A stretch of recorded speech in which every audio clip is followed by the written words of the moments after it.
অপাৰ উৎসাহ অপাৰ আনন্দ সকলোৰে এটা কথা আকৌ এবাৰ মোদী চৰকাৰ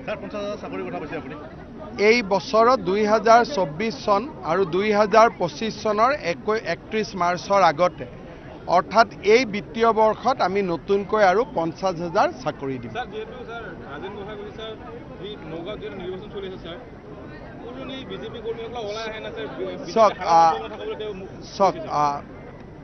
নিৰ্বাচনৰ দিনাখন দলৰ বিপক্ষে কথা কৈ নিজক পুৰণি আৰু নতুনৰ চাৰ্টিফিকেট দিয়া সময় পাৰ হৈ গ'ল।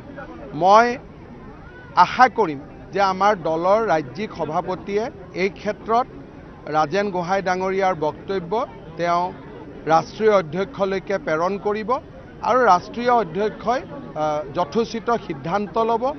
যি ব্যক্তিয়ে নিৰ্বাচনৰ দিনা ৰাতিপুৱা মোদীজীৰ বিৰুদ্ধে কথা ক'ব পাৰে তেওঁ দলত থকা উচিত নে অনুচিত নিশ্চয় সেই সিদ্ধান্তটো আমাৰ দলে ল'ব পাৰে আৰু আমাৰ দল ইমানেই শক্তিশালী যে সিদ্ধান্ত লোৱাত আমাৰ কোনো অসুবিধা নহয়।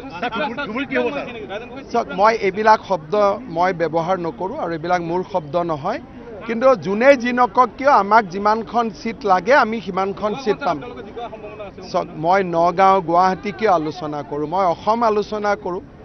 11খনত জিকিমেই 2খনত জিকাৰ সম্ভাৱনা উজ্জ্বল। ইমানে আপোনালোকে চিটৰ নাম লৈ কিয় সোধে সেইটো কথা মই বুজি নাপাওঁ।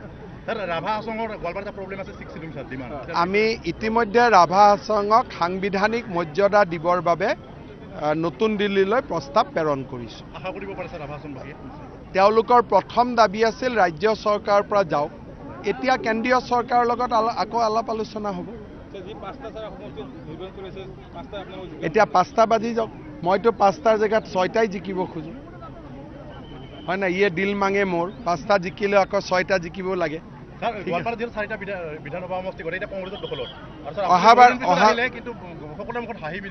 অহাবাৰ আমি ইয়াতে ডিলিমিটেশ্যন হৈ গ'ল, ইয়াত আমি অহাবাৰ 4টা চিটৰ 3টা চিটত জিকিম।